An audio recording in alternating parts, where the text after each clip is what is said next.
Hello everybody, murakoze cyane mwese mugiye gukurikirana kino kiganiro tugiye kuvugaho no munsi. Ndashaka ko tuganira ku bintu bitandukanye ariko cyane cyane bireba kuri iri jambo twashizanga bavuga ngo gukoresha ibyangombwa by'abandi utabyemerewe.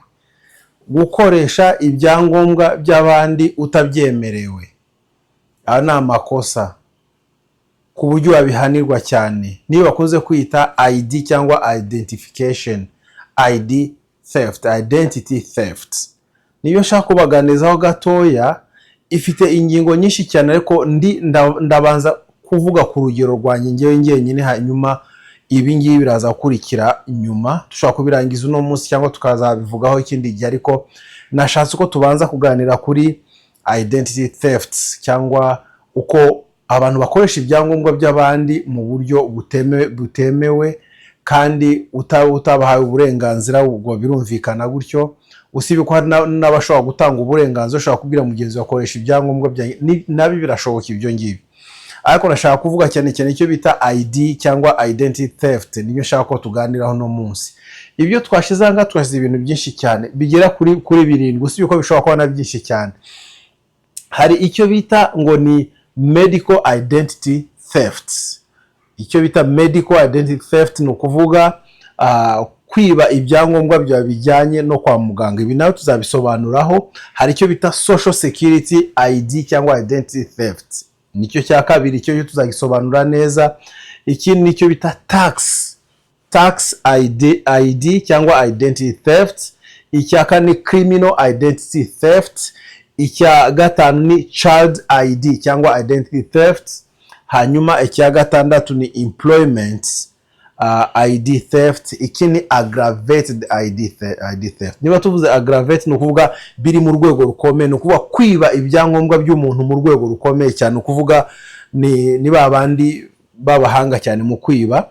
Employment ID ni ukuvuga kwiba ibyangombwa bijyanye n'akazi kugira ngo umuntu akore ku byangombwa by'abandi bantu, iyo birashoboka. Child ID, ushaka kwiba ID y'umwana. Ntago bisobanura ko uko umwana atagira ID, kuko buri muntu wese aba afite identity ye cyangwa akaranga muntu, cyangwa uko arangwa, niko twabivuga gutyo. Ntago ari iranga muntu nyaranga muntu, ariko umwana afite ibye agomba kurindwa, afite ukuntu bashobora kwiba identity yiwe. Harimo hakaba criminal, hakaba tax, social na medical. Ibyo nibyo nashaka ko tuvugaho no munsi. Ariko nko natangiye mbibabwira, navuze ngo ndashaka mbanze mvuge ku rugero rwanjye, mvuge ibyambayeho kugira ngo mubyigire uko ibyambayeho bishobora kuba byarakubayeho cyangwa bishobora kuba bizakubaho uramutse udakurikiranye no video. Numara gukurikira no video ukayumva neza uko imeze, nashaka kubwira ko wamenyesha n'abandi, uyibahe nabo bamenyesha kugira ngo bashobore kumenya uko ibintu bimeze, uko bajya biba ibyangombwa by'abandi, kugira ngo nabo bashobore kwirinda uko icyo kibazo kitababaho. Niba mvuze ngo ndatanga urugero rwanjye, nuko wenda nshobora kubivuga gutyo ukabihuza n'ubuzima bwawe, ugahuza n'ikibazo nawe wagize, ukavuga ngo uzi uko nanjye byigeze kumbaho gutya na gutya, icyo kibazo wagikemuye gute. Nicyo nshaka ko tuganiraho uno munsi. Mu by'ukuri iki kiganiro ntikigucike, gikurikirana neza kuva aho tugiye kugitangirira naho tukirangiriza. Niba ngombwa wenda tukagisubika, uzongera ukurikirane kugira ngo ushobore kumva uko ibintu bimeze, kuko nta muntu n'umwe, haba muri Amerika, haba i Burayi, haba ahandi hose no muri Afurika, nta muntu n'umwe ushobora kuvuga ngo ntago yakwibwa ibyangombwa. Bashobora kwiba ibyangombwa byo bakabikoresha mu bindi. Ibyo bikunze kubaho cyane. Hano ho n'ibindi birarenze cyane. Niyo mpamvu nashatse kubibasobanurira neza.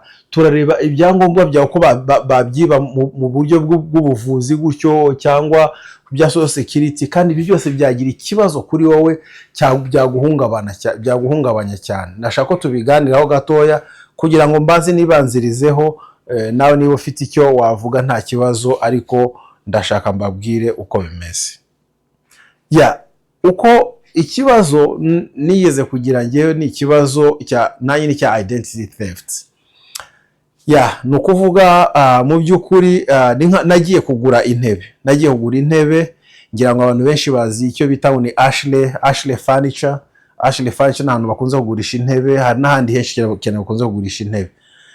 Iyo ugiye kugura intebe rero ushobora kugura intebe kugira ngo ushobore kugira credit imeze neza, ukagura intebe nubwo waba ufite amafaranga ukavuga ukereka ngura intebe ariko nzigure mu ideni kugira ngo nzagire credit imeze neza. Ubwo rero mba ngiye kugura intebe muri furniture, muri Ashley Furniture. Mpageze maze kugura izo ntebe mbo barambwira uzajya wishura gutya na gutya na gutya na gutya. Nabo nta kibazo gihari, ndabikora gutyo ukwezi kwa mbere, ukwa kabiri, ukwa gatatu, none biza kugera aho intebe zagomba kuba ziri hafi ku madolari 600 gutyo niyo yarasigaye ku 5,000. Naguze intebe zari 5,800 gutyo, hanyuma hari hasigaye amadolari 600 yonyine. Ariko ndi kwishura neza nkurikiza uko ngomba kwishura ibintu byose. Hanyuma rero uko byaje kugenda nuko igihe nari nsigaye mu madolari 600, nagiye kureba bile ije nsanga ari 2,300, oya 2,230. Urumva kuva kuri 600 bikazamuka aho ngaho, nahise ko nibaza ese byagenze gute. Mpita ko ndeba ku gipapuro bampaye cya bile, ndebye kuri bile nsanga hari izi ntebe zaguzwe kuri iyo bile kandi ntabwo ari nge naziguze. Nabikurikirana neza ngasanga ari ibintu bidasobanutse kuko bavugaga umujyi umwe wo muri Iowa kandi uwo mujyi sinkuzi, nari ntaragira no muri Iowa icyo gihe. Ariko ndebye nsanga hari umujyi umwe ntazi wo muri Iowa, kandi icyo gihe bahita ko bazamura amafaranga nzajya nishura buri kwezi kugira ngo ashobore kumacinga n'ayo mafaranga y'ibyo bintu byaguzwe vuba aho ngaho. Uko byagenze ni gute rero? Nuko nabonye amafaranga, nabonye icyo gipapuro bampaye cya bile, ndavuga ngo uko byagenda kose sinshobora kwishura no mafaranga, cyane cyane ubwo ntayakoresheje, nta mpamvu nimwe yatuma nishura ano mafaranga. Niko nishizemo. Ariko rero pressure yo muri Ashley Furniture ambwira ngo ugomba kwishura. Uko nabigenje ni gute? Nagiye kuri Ashley Furniture nabwiye ese ko mbona ibintu byanjye byazamutse, amafaranga yazamutse, kandi biri kugaragara uko hari intebe naguze mu yindi state kandi state ntazi, nako mu mujyi kandi umujyi ntazi wo muri state ya Iowa. Babishira muri system basanga ari state imwe itangira na PF, niba ari PF n'ibiki gutyo, basanga nyine hari ibintu twaguze aho ngaho, izindi ntebe twaguze aho ngaho baguze ku mazina yanjye. None ndabwira none ko ntari nagera aho ngaho, ni gute byashoboka ko nakwishura ibintu ntaguze? Byagenze gute kugira ngo umuntu agure ibintu ku mazina yanjye? Ndabwira ngo rero uko byagenda kose zino ntebe ntabwo ushobora kuzishura. Dutangira ibintu byo guharira, n'abaravuga ngo okay ugomba kwishura izi ntebe kuko ziri ku mazina yawe, ziri kuri account yawe. Nta wamenye, ushobora kuba warabwiye umuntu ngo azikugurire azikuzane, nabirashoboka ibyo. Ndabwira ngo oya, uko bimeze kose mufite ikibazo kuko nimwe mwatanze information yanjye. Dusubiye hano kuri ID theft cyangwa identity theft, ni ukuvuga kwiba ibyangombwa by'abantu. Ndabwira ngo mwebwe kuko nimwe mufite ibyangombwa byanjye, ni mwebwe naguriye intebe, ni gute mwaratanze information zanjye ku bantu bari muri Iowa, muri Ashley Furniture yo muri Iowa, cyangwa ku muntu uwo ari we wese kugira ngo ajye kugura ibintu mu yindi state cyangwa mu mujyi ntazi?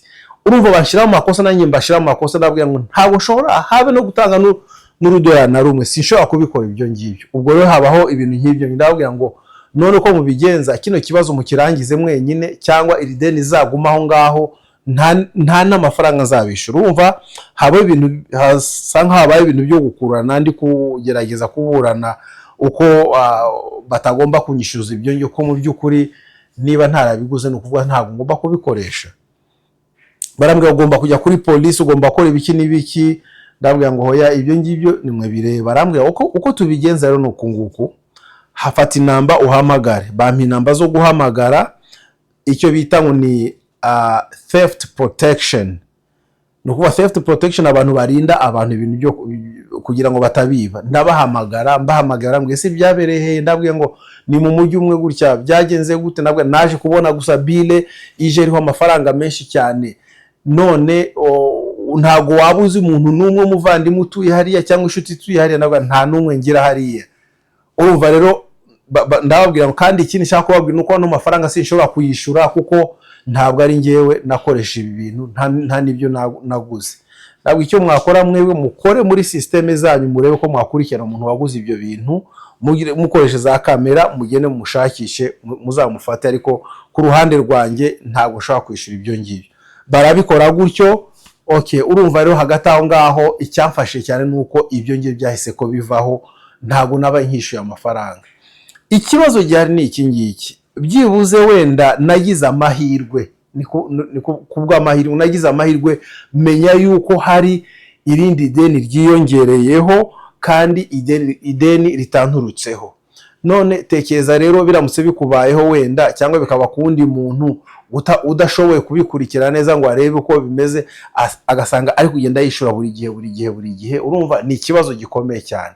Ni naho mpamvu niba nashatse uko tuvuga kuri theft, identity theft protection, nitangiraho urugero nyine nuko nzuko icyo kibazo kiba ku bantu benshi cyane, kandi abantu bagomba kwirinda ibyo ngibyo, bagomba kugerageza kureba ko ba protectinga information zabo kugira ngo hatagira umuntu ufata amakuru yawe atangire ayakoreshe mu bindi bintu bitameze neza. Okay, reka tuvuge uko aho ngaho no kwiba ibyangombwa byanjye, social security, ID yanjye na address yanjye byose barabifashe byose, yewe na credit card yanjye ya credit card yanjye ya Ashley Furniture nabo barayifashe yose, barayifata abariyo bakoresha mu kugura ibyo ngibyo. Urumva ro hagati aho ngaho mu by'ukuri ni ikibazo kijyanye no kwiba ibyo bintu, ariko hari n'ibindi bashobora gukora bikomeye kurenza ibyo ngibyo byatuma umuntu anafungwa, ugafungwa ku ikosa utakoze kandi ryakorewe n'ahantu utazi. Urumva ni ikibazo gikomeye cyane.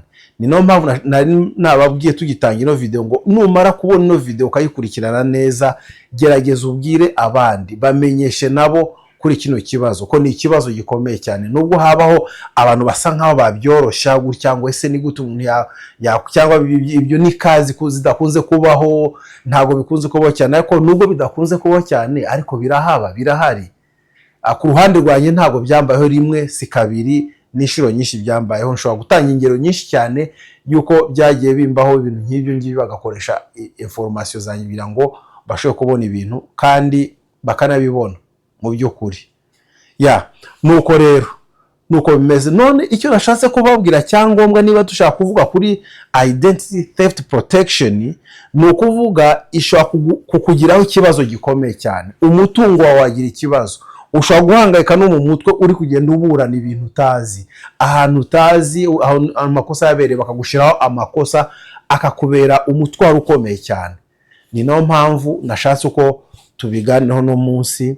Urumva ngiye banyibyikiye, niba so kuvuga bibye ikintu kimwe ngo kubera ari amafaranga bongere kuri iyo bile, no kuvuga bibye ibyangombwa byanjye byose kugira ngo babikoreshe. Niba mvuze ibyangombwa byose no kuvuga ID yanjye barayikoresheje, icyo debit card barayikoresheje, nako credit card barayikoresheje, bakoresha address yanjye kandi badatuye kuri address yanjye, bakoresha ibintu ibyo byose bakoresheje gutyo. Nibyo bita identity theft cyangwa ID theft. No kuvuga kwiba ibyangombwa by'umuntu ukabikoresha mu buryo butemewe n'amategeko. Niba tubivuze gutyo turino kubabuza ntihazagira umuntu ukoresha icyangombwa kitari iki.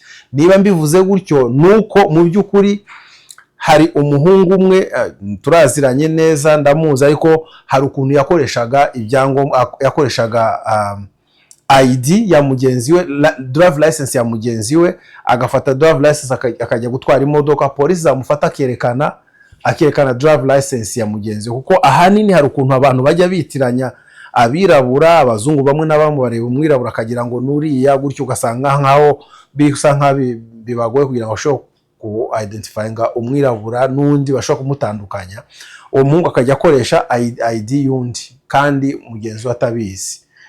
Urumva rero byaje kuba birebire bigeraho umuntu agomba gufungwa, uwafunzwe wagomba gufungwa ninde ni wa wundi nyiri ID, ariko wa wundi wagendaga atayifite akoresha y'abandi nta kibazo yagize, usibye ko byaje guhinduka batangira kuburana biba birebire gutya biza kujya mu buryo neza. Icyo ndi kubabwira, umuntu ashobora gufata ID yawe, ashobora gufata ID akajya kuyikoresha, akayikoresha mu byo ashaka, wenda akayikoresha mu kugura ibintu, kuko hari ibintu byinshi ugomba kugura. Nkina ahangaha hari ibintu byinshi utagura udafite ID, wenda tuvuge nk'itabi, tuvuge nk'inzoga, ibintu nk'ibyo byose kugira ngo ugure ugomba gutanga ID kugira ngo barebe imyaka yawe niba wemerewe kubigura cyangwa utemerewe kubigura. Uramutse ukoreshe ibyangombwa by'abandi, iyo ni identity theft kandi ushobora guhanwa mu buryo bukomeye cyane. Icyo nshatse kubwira abantu rero nuko abantu bazajya bakoresha ibyangombwa byabo neza byonyine, ntibakoresha ibyangombwa by'abandi ko bishobora kubazana ikibazo gikomeye cyane. Nuko nguko. None abantu bashobora kwibaza ngo ese byagenze gute, ni gute information zawe zashoboye kugenda zikagera kuri abo bantu bo muri iyo state yindi cyangwa bo muri uwo mujyi wundi? Mu by'ukuri hari ukuntu wenda sinzi niba twavuga ko ari abo ngabo nabihaye cyangwa abo ngabo nagura ibyo bintu aribo babikoze gutyo, bashobora kubikora gutyo, nabo bashobora kubakeka, nuko bashobora kuba suspectinga nabo nta kibazo. Ariko ahanini ibintu byinshi bikunze gutakarira hehe? Bikunze gutakarira muri trash. Ukagenda muri trash hariya nako muri mailing box yawe, ugafata amabarwa, ukareba iyi ni ngombwa si ngombwa, ukabifata byose ukabijugunya. Nashaka kubagira inama nziza cyane, nashaka kubereka akantu kamwe. Kano kantu ni akantu gasa nkaho gahendutse cyane, gashobora gufashaho gatoya ku bijyanye na identity theft. Reka nkazana ngaho kugira ngo mukarebe niba mushobora kubona neza. Akangaka kantu murakabona, akangaka sinzi niba muri kubona neza. Kano kantu iyo gafunguye gutya, urabona ko kari kugira gutya, ushobora gushyira mu rupapuro gutya. Urabona ko urupapuro waruriye. Okay.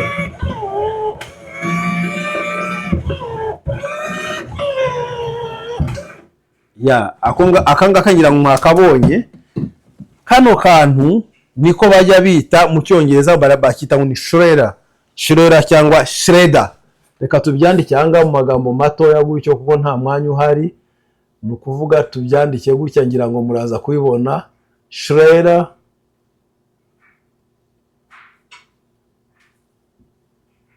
Ngira ngo anga muri ukabona ko niko bita shredder cyangwa shredder. Umuntu avuze mu kugira ngo byumvikane neza ishobora kuba shredder, ko mu Cyongereza baravuga ngo shredder. Aka shredder rero akangaka ko naberetse ni akantu kangombwa kagufasha ku bijyanye na identity theft. Niba udafite akangaka kagura hafi $15 mu masoko menshi cyane za Walmart, ushobora no kujya mu masoko yandi ya second hand za Goodwill, thrift store, ibintu nk'ibyo ngibyo, ukagura akangaka ku $10, $15 cyangwa ngahe. Aka ni akantu kangombwa cyane kuko identity theft nyinshi cyane aho turuka ni muri trash. Abantu bagenda bakayora ibipapuro muri trash, bakareba bakavuga ngo ibi ngibi harimo information, harimo social security, harimo iki niki, bakabifata bakajya kubikoresha mu bundi buryo. Ni ukuvuga niba ushaka guprotectinga cyangwa kurinda ID yawe, identity yawe, kugira ngo batazayiba, kugira ngo batazakwiba ibyangombwa byawe, gura kano kantu. Ujye ugura akantu. Niba ukuye ibintu muri mailing box ugasanga ari ibintu bitafite umumaro, ako bifite izina ryawe, bifite address yawe, fata kano kantu, shiramo iyo barwa, nushira muri envelope ikareta kukayicagagura yose, hanyuma uze gufata isashe ushiremo ujye kujugunya, kuko ibisambo ntago byavuga ngo birafata udupapuro duto bagende bateranya udupapuro duto, ntago babikora gutyo. Niyo mpamvu nashatse kubabwira mu by'ukuri uburyo bwiza bwo kwirinda, mbere ko tuganira kuri ibi byose birangaha, uburyo bwiza bwo kwirinda uko information zawe zibwa, uko identity cyangwa ibyangombwa byawe byibwa ngo bikoreshwe n'abandi, ni ukugura shredder cyangwa shredder.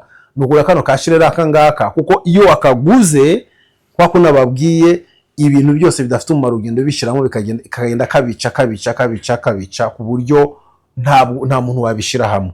Ngira ngo ahangaha twabyumvise neza. Niba utari ugafite akangaka uyu munsi nyarukira kuri ku isoko ukagure, ni amafaranga makeya cyane kandi mu by'ukuri karafasha cyane kandi ntabwo gakunze kwangirika, kuko iyo kangiritse ushobora kugashira imbere impapuro ari ukuntu impapuro zimanukamo indani, iyo zafashwe ushobora kuzamura gutya hanyuma ukazikuga ukareba ibirimo indani niba ari byinshi ukabikuramo ukajya kujugunya. Ariko nashaka kongera kubisubiramo mbabwire neza kugira ngo mubyumve neza. Identity theft ni ikibazo gikomeye cyane, ni ikibazo cyaguhombye, cyagusubiza ku isuka nko bakunze kubivuga, ni ikibazo cyatuma ufungwa ukazafungurwa ari uko waburanye cyane, hari habaye ibimenyetso bagenda bagaragaza ibimenyetso ariko wagize ikibazo kera. Urumva rero identity theft abantu bagomba kwirinda ibyangombwa byawe, ugomba kwirinda ibyangombwa byawe kugira ngo hatagira umuntu n'umwe ubikoresha. Niba tubivuze gutyo, ikibazo gikomeye cyane gikunze kuba cyane cyane kuki ibyangombwa byo ushobora kubitakaza. Ngira ngo tugeze gushira video hangaye ubushize, ushobora gutakaza ID, utakaje ID ushobora kwibona mu buryo bworoshe. Utakaje social security ushobora kugenda ugasaba social security yindi. Uramutse utakaje green card kuyibona bigomba kugora cyane, ushobora kubira ibyuya kabisa bikaba amaraso wa mugani nkuko babivuga kugira ngo uyibone. Icyambere iratinda kuyaplika, na amafaranga menshi, urumva ni ikibazo gikomeye cyane. Ikindi ubwene gihugu bwawe ugomba kubufata neza, kuramutse ubutaye urumva nacyo ni ikindi kibazo, bisaba inzira ndende cyane kugira ngo ushobore kubona. Mbese mu yandi magambo ibintu bijyana na immigration byose, ibipapuro bijyana na immigration iyo wabitaye kubibona biragoye cyane, kuko hari inzira ugomba kubibonamo. Ariko ibindi byose byaba byo mu mujyi utuyemo, ushobora kujya kuri DPS, kuri ID, kuri social security, ushobora kujya kuri social security kunze kuba ahantu henshi cyane mu migi yose, hafi migi yose. Niba mudafite social security muri uwo mujyi, mushobora kuba mufite mu wundi mujyi, urumva aho ngaho biroroshye ko uragenda, ushobora gusaba appointment cyangwa ugakora icyo bita walk in, ukagenda ugafata social security yindi, cyangwa ukagenda ukapplyinga drive license yindi. Ariko iyo bibaye ku byangombwa bijyana na immigration ari employment card, ntago wapfa kuyibona vuba, biragoye cyane cyane. Green card biragoye, ubwene gihugu biragoye, wabitaye bisaba amafaranga menshi cyane, kandi kugira ngo uzabibone bigafata n'igihe kirekire cyane, ku buryo wagira na risk yuko bakwirukana mu kazi. Ikindi nshaka kuvuga n'ikijyanye ikijyanye na debit card yawe cyangwa credit card yawe. Yo ishobora gutakara, iyo yatakaye ushobora kuyibona mu buryo bworoshye ko amabanki aba ari ahantu henshi cyane. Ariko ushobora kuyibona bamaze gukurura amafaranga, kandi iyo bakuye amafaranga kugira ngo azagaruke aho ngaho amafaranga agaruke ni ibintu bitoroshye, ni ibintu bigoye cyane. Niyo mpamvu ibintu nk'ibyo ngibyo ni ngombwa cyane kumenya uko mugomba kubikora. Icyambere ugomba gukora ni iki: iyo wataye ibyangombwa hitako ubifungisha. Niba ari tuvuge debit card yawe yatakaye cyangwa utekereza ko bayibye, nimba ari credit card yatakaye cyangwa utekereje ko bayibye, ushobora kureba uko wayihagarika ku kanya batarakora za transaction nyinshi cyane. Murakoze cyane. Ibyo nibyo nashatse kubabwira cyane cyane ku bijyanye na identity theft, ariko kubera ikibazo cy'umwanya turaturekeye aho ngaho. Ibisigaye ibingi tugomba kubivugaho neza kugira ngo mubyumve, kuko ibifite akamaro cyane. Uno munsi nashatse kubaho urugero rwanjye uko byangendekeye, mbereke n'akantu mushobora kugura kugira ngo kabafashe, kugira ngo information zanyu cyangwa ibyangombwa byanyu bidakomeza gutakara ngo abantu babifatire muri za trash. Ngira ngo muzi icyo bita trash digger cyangwa dumpster digger, bakunze kwita trash digger. Trash digger niba abandi bajya muri trash bagakuramo uducupa bajya kugurisha, babandi baba mayo bagakura utuntu mu ducupa w'ibiki byose kugira ngo bajye kugurisha babone amafaranga. Abo nibo ba trash digger, cyangwa ukareba ibindi bifite akamaro bakuramo aho ngaho. Abo ngabo rero niba hari umuntu ushaka kubona information yawe akamenya ujye ujugunya trash, akagenda agafata ibyangombwa aho ngaho byawe, uba ufite ikibazo gikomeye cyane. ya murakoze cyane nkuko narimo kubivuga, ibi ngibi ni ibintu byangombwa cyane tugomba kuzavugaho, kandi ngomba ko buri muntu wese abikurikirana, kuko ubu ngubu ni nkanakoze introduction yonyine mbasobanura uko bikunze kuba bimeze. Ingero mfite ni nyinshi cyane ku bijyanye n'ibi ngibi, kandi byabaye ku bantu bacu, si ukuvuga ngo ni ku bazungu, ku bantu bacu neza. Ibyo nabonye, ibyo nzi byabaye ahantu hatandukanye, ahangaha n'ahandi hose, ibyo nabibonye neza, nibyo yashatse kubabwira, kuko nawe ushobora kuba ufite kese nk'iyo ngiyo.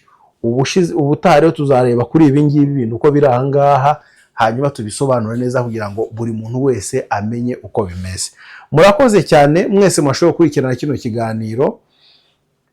Ubwo tuzakomeza tuganire uko twabivuze, kandi niba utarasubscribinga kuri no channel ushobora kubikora nta kibazo, kugira ngo ujye ubona amakuru yacu igihe cyose yaje, kandi ukore na like.